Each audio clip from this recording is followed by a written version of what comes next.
Et bonjour à tous, bonsoir à toutes, j'espère que vous allez bien, fin du week-end en tout cas de notre côté, et je parle en notre nom, parce que du coup on est sur le Dreamcast Show, avec Baptiste et Azad du coup pour aujourd'hui, épisode un peu spécial, épisode 67, un épisode qu'on n'a pas vraiment préparé, mais on avait quelque chose à vous dire.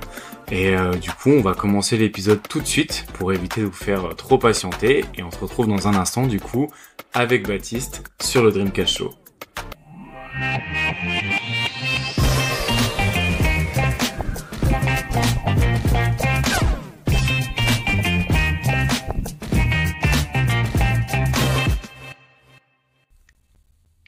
Et rebonjour à toutes et à tous. Et bonjour Baptiste, comment vas-tu ? Bonjour Azad, bah écoute ça va, ça fait bizarre d'être à cette place dans mon podcast, mais ça va et toi ? Eh ben ça va, comme je te disais un peu en off, ça fait longtemps que j'avais pas été un peu stressé à l'idée de tourner un podcast, donc c'est cool, ça me rappelle un petit peu l'année dernière quand j'avais commencé en avril, mais très content d'être là pour annoncer un petit peu la petite nouvelle du jour, donc ouais, c'est oui. un beau dimanche qui se termine. Ouais, je me lance ou... Vas-y, bah Allez. tu fais comme chez toi. Je fais comme chez moi, ok. Ouais. Du coup, oui, le Dreamcast Show évolue un peu. La première chose à dire, c'est que ce n'est plus le NBA Dreamcast Show, mais bien le Dreamcast Show en général, avec du coup un petit changement de logo, un petit changement de design. Et donc la nouvelle, c'est que je ne suis plus seul sur le projet puisque Azad rejoint le Dreamcast Show. Mais avant toute chose, je vous arrête, ça ne veut pas dire qu'on va faire que des choses ensemble. Et surtout, la grosse nouvelle, c'est que le Dreamcast Show devient avant tout une chaîne YouTube que vous pourrez retrouver en description du podcast. Mais voilà, le Dreamcast Show devient avant tout une chaîne YouTube où vous pourrez retrouver pas mal d'adaptations de threads ou de choses comme ça. Azad, tu avais déjà fait quelques vidéos. Mais ça veut pas dire pour autant que tu vas arrêter les vidéos pour le trèfle, par exemple. Exactement. Non, le but, c'est de continuer les articles pour QI Basket, les vidéos pour le trèfle à côté.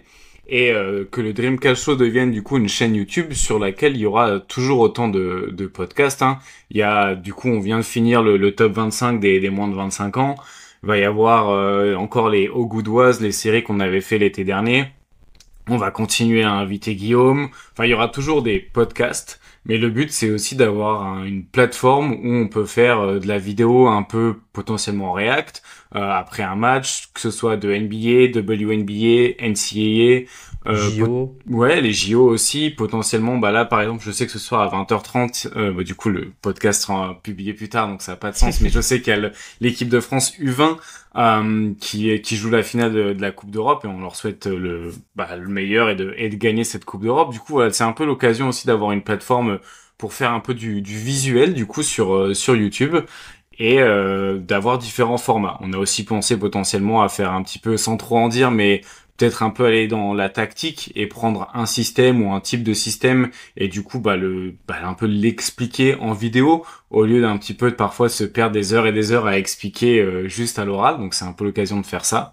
Et puis ouais, c'est l'occasion de faire un projet à deux. On a commencé à bosser ensemble, enfin à bosser c'est pas un travail, mais on a commencé à collaborer ensemble il y a 1 an à peu près pour le top 25 des moins de 25 ans du coup en 2023. C'est notre premier projet ensemble et c'est vrai qu'il y a quelques mois on s'est dit que ouais on aimerait bien faire un peu plus de choses ensemble de manière plus régulière et puis aussi pour un peu garder la motivation parce que ça reste des projets qui prennent du temps. Et c'est vrai que parfois, c'est plus facile à deux que tout seul, quoi. Ouais, tout simplement. Et puis même parfois les absences des uns, les Ouais. absences des autres, etc. Le but, c'est d'avoir un espèce de flux, une création de contenu un peu régulière, Ouais. tous les deux. Voilà. Et donc, principalement sur YouTube, mais aussi en podcast. Et donc, qu'est-ce qui vous attend du coup, je pense que Azad l'a bien dit, il y aura toujours les podcasts. Ouais. Mais du coup, ce sera désormais le Dreamcast Show. Et qu'est-ce qu'il y aura dans ces podcasts ? Ce qu'on s'est dit avec Azad, ce qu'on aimerait bien mettre en place. Du coup, on l'annonce, on espère tenir nos Oui, c'est engagements. Mais on aimerait bien faire un podcast du coup toutes les 2 semaines, un espèce de rendez-vous où on se retrouve tous les deux avec Azad sur un sujet un peu théorique, si je ne dis pas de bêtises. Voilà, c'est ça, un petit date théorique au Blind Pig autour d'un micro pour parler basket, quoi. C'est ça, c'est ça. Et après, ça veut pas dire qu'il y aura que ça. On va continuer à, je pense, au début, on voulait faire l'annonce à la fin du top 25, mais le dernier épisode a pris trop de temps, donc, donc Guillaume a pas pu être là au moment là. Mais c'était aussi symbolique d'avoir Guillaume, je pense, pour dire Ouais. que voilà, on va continuer alors s'il nous invite évidemment, mais à aller chez lui. Tu vas continuer à te faire détester par Guillaume chez lui, et tout ira bien dans le meilleur des mondes, quoi. Exactement.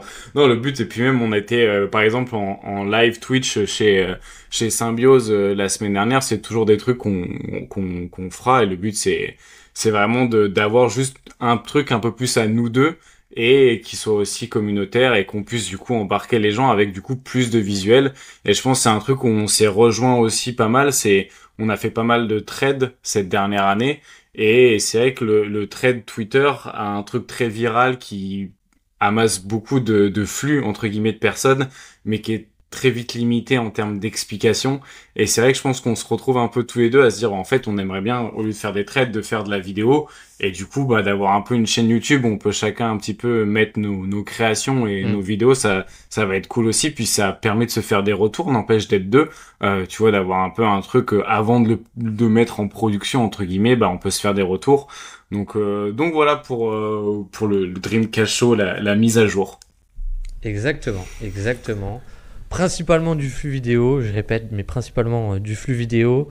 Toujours des threads, je pense quand même à l'occasion sur Twitter, parce que Ouais, c'est un format que j'aime bien. Toujours des articles sur QI Basket, toujours des podcasts à droite à gauche, mais un podcast du coup toutes les 2 semaines, un rendez-vous, un petit date avec Azad. Et puis voilà, c'est bon, c'est tout bon. Est-ce que j'ai oublié quelque chose? et qu'est-ce qu'on peut dire? On peut dire il y a un compte YouTube qui va être créé, donc là, qui doit être en ligne à l'heure actuelle, et il y a aussi un compte Twitter, que les gens peuvent aller Exactement. suivre. Comme ça, on regroupera vraiment toute l'actualité dédiée au podcast là-dessus. Donc ce sera le meilleur moyen de tout suivre. Et du coup, si les gens nous découvrent, parce que du coup, sur YouTube, moi, ce que j'ai découvert avec le trèfle, c'est qu'il y a des gens qui passent pas par Twitter, qui passent quasiment que par YouTube pour, en tout cas, découvrir du contenu. Donc, si les gens nous découvrent sur YouTube, voilà, bienvenue et Enchanté. abonnez-vous. Et voilà, et enchanté, exactement. Ouais, voilà. Et donc, cette chaîne YouTube, elle est déjà alimentée, je pense, au moment où vous parlez.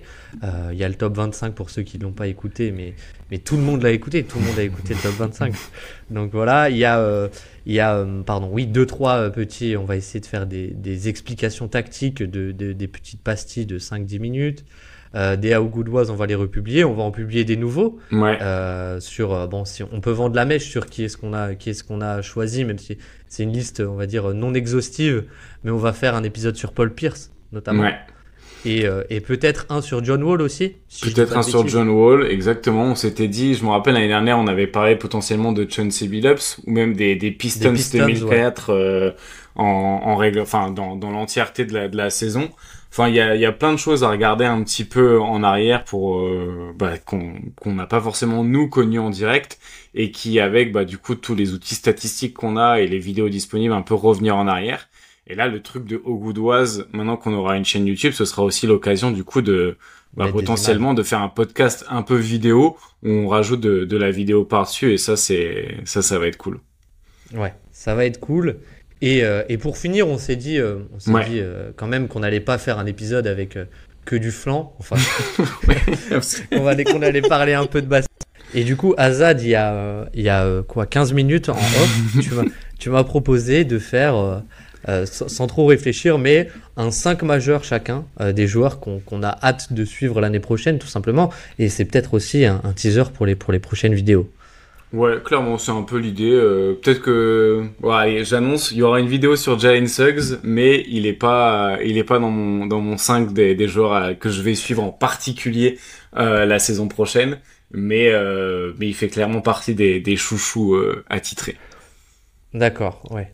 Et donc, est-ce que tu veux commencer tout de suite avec, du coup, je sais pas, on fait comment? On fait un joueur chacun, on fait du ping-pong?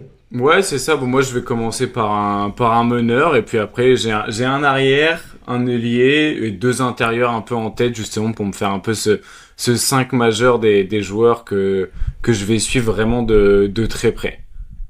Ben écoute, je t'en prie, commence avec ton meneur de jeu alors. Alors du coup, le meneur, et j'espère qu'on n'aura pas le même, mais c'est possible, c'est Keyonte George, du côté du Jazz.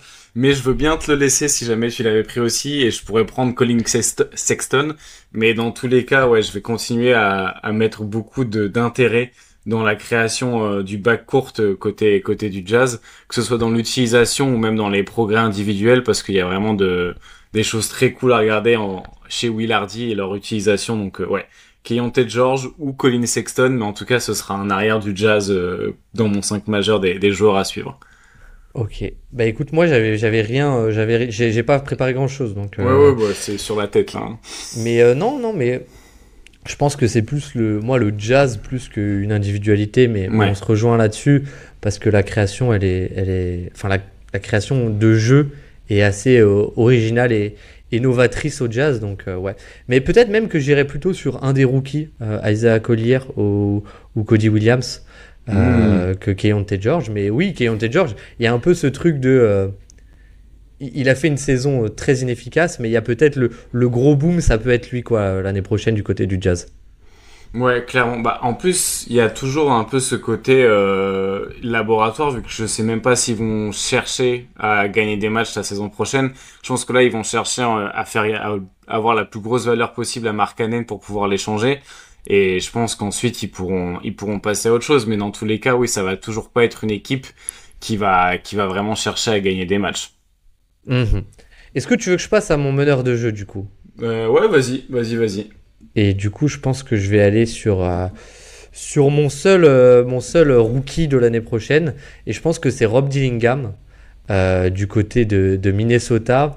Parce que c'est vrai que bah, le choix d'une équipe contender de se renforcer par la draft, c'est quand même déjà un choix assez original. Donc ça m'intrigue. Et puis en plus, Rob Dillingham, je trouve que le cocktail avec Minnesota est assez intriguant. Parce que d'un point de vue de Dillingham, c'est cool parce qu'il y a la défense pour vraiment le cacher alors que c'est plutôt un profil offensif et il y a un peu ce côté création de jeu qui avait pas à Minnesota donc potentiellement ça peut très bien marcher mais si ça marche pas si finalement les lacunes défensives sont trop grandes et sont pas compensées par l'attaque ça peut aussi être un peu je vais pas dire une catastrophe mais tu as lâché deux pics déjà que tu en avais plus beaucoup Ouais. pour rien. Il y a vraiment, je trouve, un gros enjeu finalement autour d'un rookie et c'est assez intéressant, je trouve, à suivre. Quoi. Alors, un rookie dans une équipe qui est un peu en mode win now et en plus qui est en train de faire exploser le cap, ça va être intéressant parce qu'il y a vraiment un rôle à jouer pour lui. Mais d'un côté, c'est tellement rare que ce soit le cas pour des rookies. Donc là, il Encore arrive plus des jeunes porteurs de balles. Ouais, encore plus dans le poste peut-être un des rôles les plus casse-gueule en tout cas une fois arrivé en NBA quoi. Donc vraiment ça va être intéressant à suivre, surtout que on a bien identifié les lacunes du coup des Wolves pendant les playoffs. Donc vraiment on sait exactement où est-ce qu'on va regarder. Ouais. Et puis en plus, juste pour finir, mais il y a aussi ce côté. Enfin, cette défense, elle était quand même, enfin, peut-être presque générationnelle de par le fait qu'il y avait quasiment aucun mauvais défenseur. Donc est-ce qu'ils peuvent continuer à avoir ce niveau en gardant, en ayant un rôle à pardon, en donnant un rôle à Rob Dillingham, ça va être aussi intéressant de ce côté-là, quoi. Est-ce que tu veux passer à ton deuxième joueur? Ouais, alors mon deuxième joueur, il est un peu plus âgé. Il va sur ses 32 ans. C'est Buddy Hield aux Warriors. Ok. Alors là, je m'y attendais pas là. Alors franchement, Buddy Hield aux Warriors, quand même. En fait déjà on l'avait jamais vu dans une équipe qui gagnait un peu des matchs. Et là c'est l'occasion de le voir une saison complète dans une équipe qui va chercher à gagner. Je sais pas s'ils vont chercher à gagner le titre, mais en tout cas je pense que c'est un peu l'idée derrière. Et en tout cas d'optimiser le plus possible Stephen Curry. Et franchement, j'ai tellement hâte de voir Buddy Hield, qui est peut-être le deuxième meilleur shooter de cette génération, à côté de Curry. Encore dans une saison. En plus, il est dans une période de sa carrière où il enchaîne. Bah, tu me diras, ça fait depuis 2018-2019 qu'il enchaîne les saisons à plus de 2000 minutes. Donc c'est un mec qui est constamment sur le terrain, mais dans des équipes qui gagnent pas. Là, on va le voir pendant une saison entière dans le système Warriors, à côté de Curry, à côté de Draymond Green, dans un jeu en mouvement.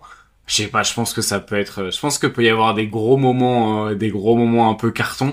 Et en plus, j'avais remarqué sur les derniers mois aux Sixers qu'il y avait un peu de passing. En tout cas, les Sixers avaient essayé d'utiliser un peu Buddy Hield comme créateur entre guillemets pour les autres. Et il y avait des trucs pas mal. Donc je me dis avec, je sais pas, la créativité de Steve Kerr, ça peut rendre un truc vraiment cool quoi. Du coup voilà pour mon deuxième joueur à suivre de la saison. Ouais, parce que c'est vrai que mine de rien, c'était un peu contre-intuitif, mais les Warriors, enfin parce qu'il y a Stephen Curry et Klay Thompson, mais les Warriors, il y avait aussi un petit problème de spacing, je pense, l'an dernier, Ouais. avec du coup des line-ups souvent avec deux non-shooters. Là, là tu as potentiellement les deux meilleurs shooters de NBA ou pas loin, quoi, ou deux du top 5. Ça peut être en termes de création de jeu indirect, on va être pas mal, quoi. On va être pas mal. Est-ce que je passe à mon deuxième alors? Moi, je pense que tu peux passer à ton deuxième. Eh bien, je pense que tu ne l'as pas du coup, vu qu'on fait un peu poste par poste, et je suis presque surpris. Ou alors peut-être que tu me le laissais, mais c'est évidemment Emmanuel Quickley. Je te l'ai laissé. Ouais. J'y ai pensé, je te l'ai laissé. J'étais un peu obligé parce que, en fait, on va faire court, mais il y a, on va dire, il a 25 ans, il me semble. C'est un 99, il est plus dans le top 25. Mm. Mais il va enfin passer. Il a signé une grosse extension et il va enfin passer comment dire, ce fameux test de l'usage. Parce qu'en en saison régulière, il était plutôt aux alentours des 22-23% au Knicks. Et on l'a déjà vu en fin de saison aux Raptors, mais pas sur une saison entière. Donc déjà, il y a ce truc de. Je pense qu'il va avoir beaucoup d'attention d'un point de vue des médias parce que ses moyennes vont forcément augmenter. Donc c'est un peu un candidat facile au MIP si on prend les critères de vote classique des votants. Pardon. Pas forcément les nôtres, mais des votants. Et ça va être intéressant de voir aussi, je pense, son utilisation parce que mine de rien, moi j'ai bien aimé, plus que la moyenne en tout cas, le fond de jeu développé par les Raptors l'an dernier. Et je trouve qu'avoir ce profil un peu polyvalent de on-ball, off-ball, offensivement, c'est plutôt intéressant à côté de Scottie Barnes, qui est aussi un peu un profil hybride. Et même pour un RJ Barrett, c'est intéressant. On a vu quelques fois RJ Barrett en fin de saison, plus en poseur d'écran, etc. Et il y a pas mal de mouvements chez ces Raptors. Donc je me dis, ça peut être une des histoires cool, en plus sur un joueur qu'on aime bien. Donc ouais, il y a un peu tout pour réussir. Et même, en fait, j'ai envie de dire, même si il passe pas le test de l'usage, c'est-à-dire que son efficacité baisse, ce sera aussi une histoire de la saison, mais une déception, quoi. Mais j'ai envie de dire, quelle que soit l'issue, il va se passer quelque chose, quoi, avec Quickley. Ah ouais, mais je pense que moi qui ai pas du tout regardé les Raptors cette année, ça va être amené à être différent la saison prochaine, clairement. Ouais, ouais, ouais. Du coup, moi, je passe à mon troisième joueur, dont je sais pas prononcer le nom, qui a été un 37e choix de draft en 2020, qui a déjà 24 ans, mais qui pourrait du coup jouer un peu plus la saison prochaine, parce que ça s'est un peu libéré du côté des Hawks en termes de place dans la rotation, et je pense que c'est un joueur que Quinn Snyder apprécie parce qu'il lui a filé des minutes en fin de saison. C'est notre ami Vit Krejci, je vais dire, peut-être à vérifier sur les internets comment ça se prononce, mais c'est un forward de 6 pieds 8, donc assez grand, avec pas mal d'envergure, beaucoup de ballons, un mec qui maîtrise très bien justement les mouvements avec et sans ballon, la passe, un peu de shooting, pas mal de shooting même, qui peut apporter justement un peu de spacing et de mouvement. On l'a vu sur des séquences du côté d'Atlanta. Et j'ai l'impression qu'Atlanta, avec les trades qu'ils ont fait à l'intersaison, se dirige plus vers du all offense et vraiment arrêter de équilibrer un peu l'attaque et la défense avec bizarrement Dejounte Murray à côté de Trae Young. Du coup, ça fait un déséquilibre des deux côtés. J'ai l'impression que là, ça va être un peu plus tout pour l'attaque. Et je pense que dans ces Hawks là, il peut clairement avoir un rôle à jouer, et c'est un joueur qui a été drafté du coup par OKC, puis qui a pas joué au OKC, qui avait pas joué la saison d'avant à Atlanta, et là qui a eu un peu plus sa carte à jouer, et qui est vraiment hyper intéressant à regarder jouer, et qui peut avoir un rôle plutôt cool, et signé sur 10 millions pour 3 ou 4 ans, donc en fait il prend une toute petite place du cap, mais il a des minutes assurées. Ok.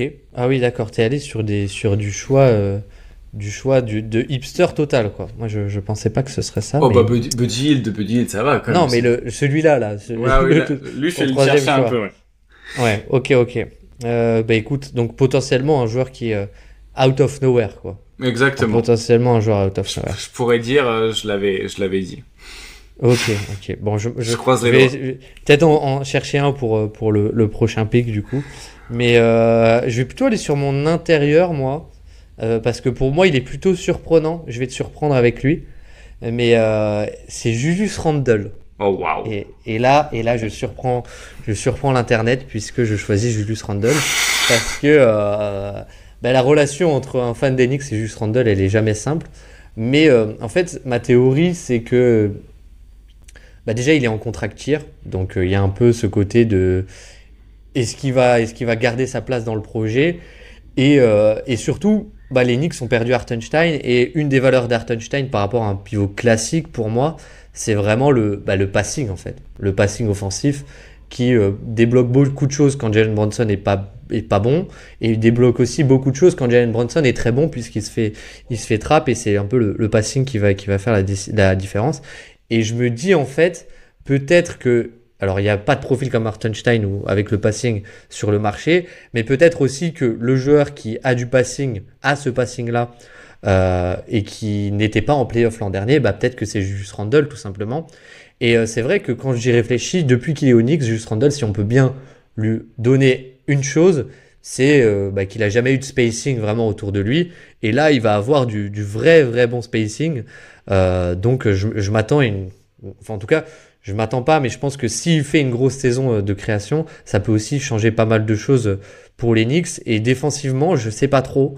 J'ai envie de croire à la théorie de le voir parfois sur des line-up très small, où en fait, plus que l'impliquer défensivement on-ball en faisant les rotations, etc., on l'implique on-ball et on garde potentiellement un OG Anunoby en low man, en protecteur de panier ou en roamer, etc. Donc voilà, je me dis que il y a un peu tout qui est réuni pour que Julius Randle fasse une belle saison. Et s'il la fait pas, ça va être, je pense, sa dernière sur le maillot des Knicks, quoi. Donc il y a pas mal de pression. Et d'un côté, il a quelques clés, on va dire, pour débloquer certaines situations face à certaines match-up.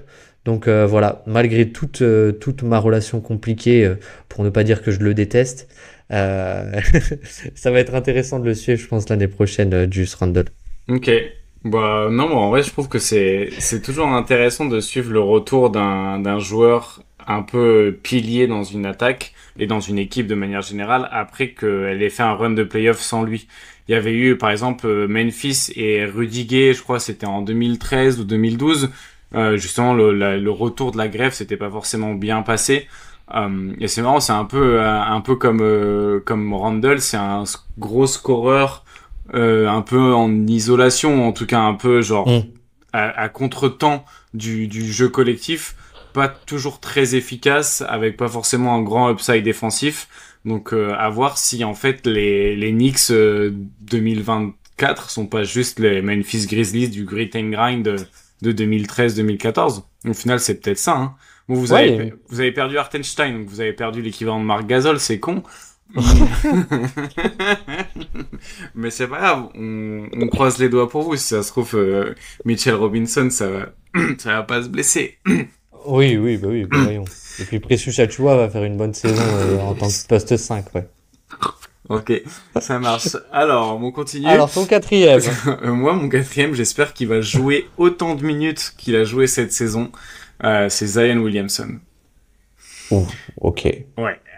J'ai besoin de confirmation de sa fin de saison que j'ai trouvé bien meilleure que son début de saison.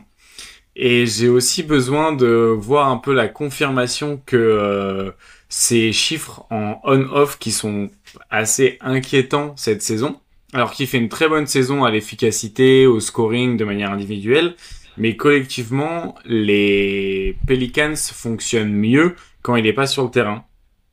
Je pense qu'il y a pas mal de bruit statistique là-dedans. Je pense que les on-off, il faut peut-être pour vraiment pouvoir les prendre au pied de la lettre pour des créateurs primaires, même une saison, c'est peut-être un peu trop léger. Et c'est Ben Taylor qui en parle dans un de ses podcasts qui dit justement lui, il pense que des on-off, ça vaut le coup de les prendre avec un peu de recul et 3 ans, entre guillemets, d'échantillons pour vraiment quantifier l'impact d'un créateur primaire. Et du coup, bon, là, la saison dernière, l'attaque est moins bonne avec lui sur le terrain que l'inverse. Pareil, la défense. Donc bon, est-ce que c'est du bruit statistique ou est-ce qu'il est vraiment potentiellement problématique collectivement? Moi, je pense que non, mais je pense qu'une deuxième saison pourrait apporter du bien. Le gros souci que j'ai, c'est qu'il va jouer à côté de Dejounte Murray et Brandon Ingram. Ouais. Donc je vais un peu, en fait, c'est un peu monitorer. Regardez Zion Williamson, c'est un peu monitorer la situation des Pelicans qui, du coup, enfin, comment dire, t'as l'aspect de, il y a Trey Murphy, il y a Herb Jones, il y a plein de joueurs qui sont comme ça vraiment intrigants et t'as envie de voir jouer, mais t'as aussi l'aspect de, c'est comment tu peux créer une attaque et même une défense un petit peu cohérente avec Brandon Ingram, Dejounte Murray, toujours pas de protecteur de cercle, pas un mec qui est vraiment capable d'écarter le terrain autour de Zion Williamson à l'intérieur. Donc ouais, très compliqué. Je sais pas trop comment ils vont orchestrer tout ça. Ok. Ouais, oui, oui. Mais, et puis surtout, pardon, mais l'arrivée de Dejounte Murray, c'est aussi un peu, enfin, je trouve ça un peu un frein, parce que tu as aussi CJ McCollum qui est toujours là, on l'a pas dit. Donc tu as un peu 4 créateurs de jeux qui sont plus on-ball que off-ball. Et c'est vrai que là où la fin de saison de Zion était vraiment assez impressionnante, c'est un peu sur ce qui a fait beaucoup de bruit, mais je trouve ce qui est vrai en un sens, le côté point Zion, quoi. Et Ouais. puis sa relation avec un Trey Murphy, moi je l'ai trouvé génial. La complémentarité du duo, c'est vraiment top. Et dans tout ça, tu ramènes encore un porteur de balle qui apporte pas forcément de spacing, etc. Donc, ouais, c'est un peu contre-intuitif, j'ai envie de dire, cette arrivée de Dejounte Murray. Donc, ça va être intéressant à suivre. Je te rejoins. Du coup, voilà, pour mon petit 4 et après, je te laisse continuer. Ok, moi, du coup, je regardais un peu et c'est vrai que la draft 2023, il y a un nombre de joueurs qui est intéressant à suivre. Du coup, je peux les citer un peu tous, mais Sidi Sissoko, moi j'aimais beaucoup avant la draft. Bilal Koulibaly, Washington, Ouais. je pense qu'il y a un truc à Washington qui peut Ouais, être moi, vraiment sympa. Vucevic aussi, Ouais, ouais, ouais, même ouais. Corey Kispert, Jordan Poole qui, la saison de la maturité un petit peu aussi avec un meilleur Et équilibre, le coaching staff qui a un peu plus, même Alex Sarr. Enfin, je veux dire, ouais. il y a trop de trucs. En fait, Washington, ça va être super intéressant à suivre. Là, je te rejoins totalement. Et la deuxième partie de saison de Jordan Poole, elle était bien meilleure avec l'arrivée du nouveau coach. Je crois que c'est Brian Keefe, c'est ça? Ouais, avec beaucoup plus de passing aussi. Donc, ouais, non, Ouais, franchement, ouais. très très cool. Ouais, et puis même Carlton Carrington aussi, c'est un lottery pick, je crois. Mais ouais, donc cette draft 2023 qui est Kobe Buffkin, on a vu 2-3 matchs un peu sombres en fin de saison où les Hawks tankaient un peu et du coup il avait plus de ballons, mais j'aimais Ouais, bien. Qui est-ce que j'aimais d'autre? Mais oui, et au final, je pense que je vais rester sur un joueur qui a joué 18 matchs du coup, mais qui était vraiment un de mes gros kiffs de la draft.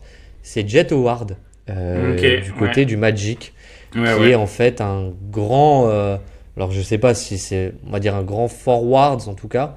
C'est plus un forward qu'un guard. Mais c'est un grand shooter. C'est ça qu'il faut retenir. Je crois qu'il fait quasiment 2 m 05. Et c'est vrai que bah, l'équation elle est un peu simple, mais le Magic manque de spacing. Et Oui. Jet Howard, pour le coup, il a un vrai profil de créateur de tir et de shooter en mouvement. Euh, Ancien de Shooter Michigan. rapide en plus. Ouais, rapide avec un point de relâche très haut. Ouais. Donc, ouais, moi j'avais beaucoup aimé Jet Howard, j'avais beaucoup aimé la draft de Jet Howard et j'ai pas trop compris pourquoi il a pas joué sur sa première saison. Donc, à voir, peut-être qu'il va encore pas du tout jouer et juste qu'il est pas au niveau défensivement ou en tout cas, voilà, pas au niveau de la NBA tout simplement. Mais ouais, Jet Howard à suivre, ça peut. Moi, je pense que, en tout cas, sur le papier, encore une fois, on est sur l'off-season, donc il y a beaucoup de ça, mais sur le papier, ça match pas mal avec les besoins du Magic. Donc, ouais, Jet Howard de la draft 2023, c'est lui que je vais retenir. Ouais, bah en plus, tu vois, je me demande à quel point l'année dernière il a pas joué parce qu'il y avait un peu la volonté de garder ce groupe qui défendait vraiment bien. Mhm. Et je pense que t'as vu les limites d'une équipe qui défend bien mais qui peut pas attaquer en playoff. Et je pense que c'est clairement le genre de profil qui leur a manqué. Donc ouais, ça va être très cool à suivre. Ouais, ouais, ouais. Eh bien, écoute, je te laisse ton dernier, ton intérieur, du coup.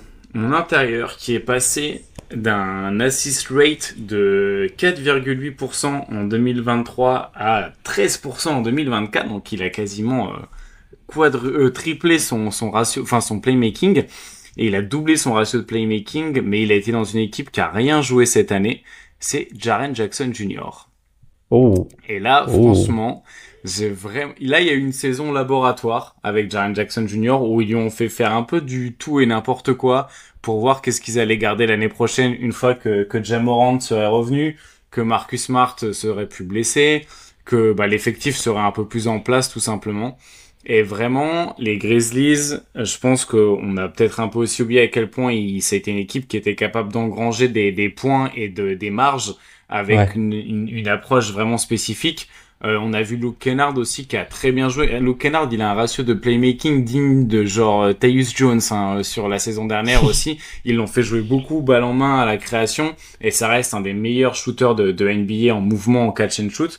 Donc voilà, tout autour de Memphis, ça va être intéressant, mais ce que je vais regarder en particulier à Memphis, du coup, c'est Jaren Jackson Jr. qui a vraiment moi, peut-être un des joueurs que je préfère en NBA actuellement. Et j'ai vraiment envie de voir qu'est-ce qu'ils vont garder de cette saison un peu laboratoire pour la saison prochaine, où ils repartent un petit peu dans une saison où ils veulent gagner des matchs, voire gagner des tours de playoff, voire le titre, quoi. Donc à voir. Très curieux de suivre ça. Ouais. Et puis, retour. Moi, ce que je vais vraiment regarder, c'est est-ce que ces retours définitifs aussi.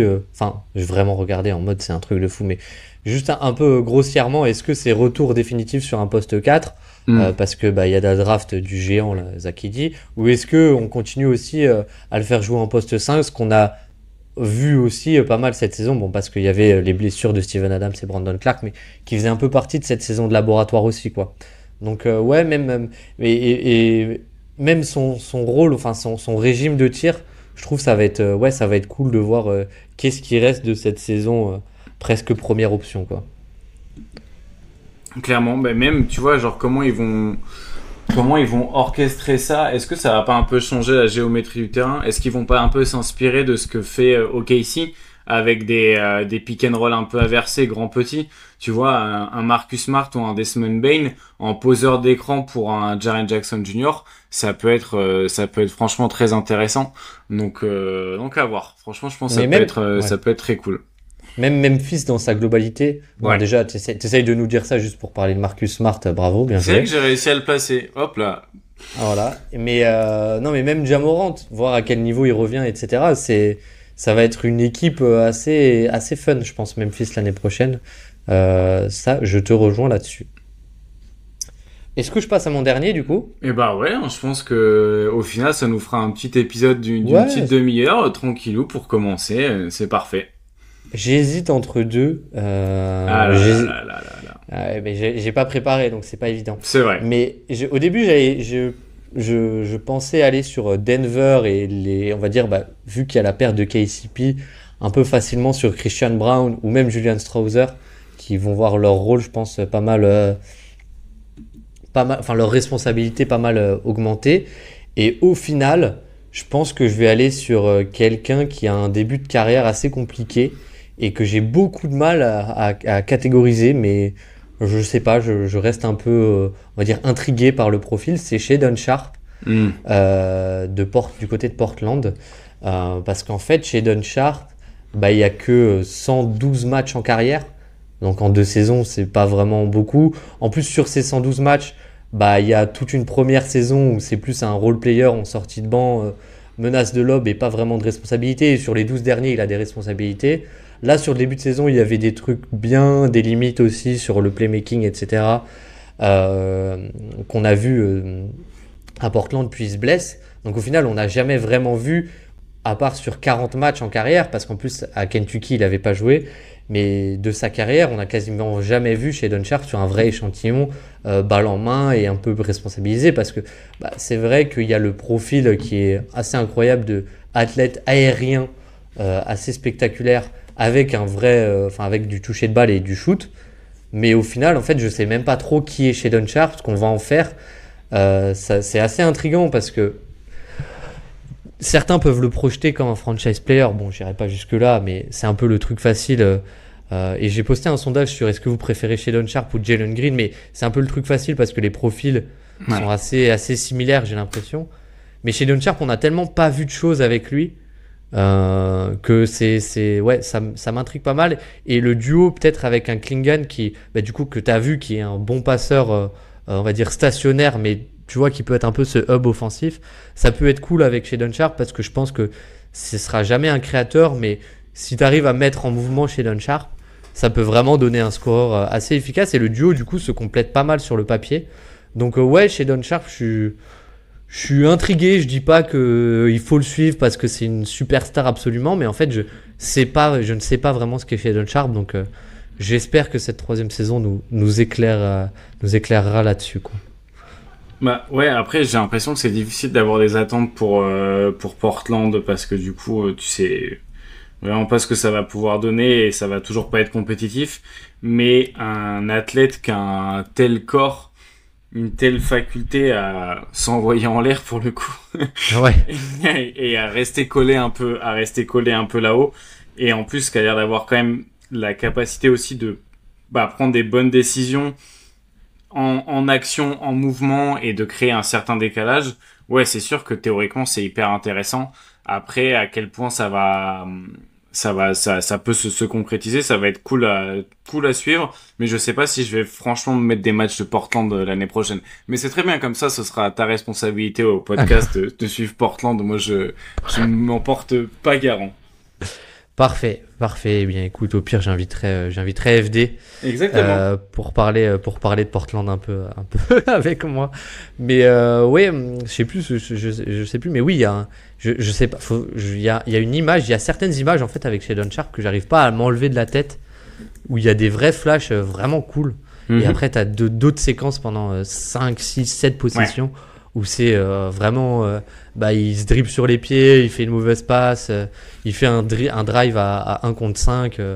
Enfin bon, voilà, en fait, c'est presque encore un rookie, alors qu'il est dans sa 3e saison chez Shaedon Sharpe. Donc c'est curieux, intriguant, on va dire. Mais c'est pas le premier au final qui joue un peu labo comme ça, qui met du temps à se développer. Ouais. Au final, c'est pas très grave quand tu vois la jeunesse. Je veux dire, il y a du temps en fait. Faut pas trop se presser non plus pour arriver à un joueur fini. Et c'est l'avantage aussi de la NBA, c'est que comme t'as des équipes qui gagnent et des équipes qui tankent, et t'as encore ces profils-là qui peuvent avoir du temps pour se développer dans des équipes qui tankent. Donc bon, faut pas être trop pressé, mais voilà, faudra pas non plus compter sur moi pour aller regarder chez Sharpe pour le coup. Ouais, mais tu vois, ça peut être intéressant de voir est-ce qu'il est dans le top 25 l'année prochaine, quoi. Ouais. Est-ce qu'il sera dans le top 20? Est-ce qu'il aura encore moins de 25 ans l'année prochaine? Oui. Oui, il a 21 ans. Il est super jeune, hein. Est-ce qu'il sera dans le top 25 des moins de 25? Bon, ça peut le faire, à voir. On verra. Est-ce que ce sera lui ou Scoot Anderson, le meilleur jeune de Portland? Ouais. Ou est-ce que ce sera Klingon, parce que la valeur de la protection de cercle? King Kong. Mais écoute, je ne sais pas, je ne vais pas me mouiller, donc je n'en sais rien. Je regarderai Portland, je ferai des émissions sur Portland. Et où est-ce qu'on pourra regarder ces vidéos? Sur la chaîne du Dreamcast Show. Hein. Exactement. Voilà. Je pense que la boucle est bouclée. Est-ce qu'on a fait le tour, Azad? Et je pense qu'on a bien fait le tour. Hâte d'avoir des retours un peu de tout le monde sur même des idées de vidéos.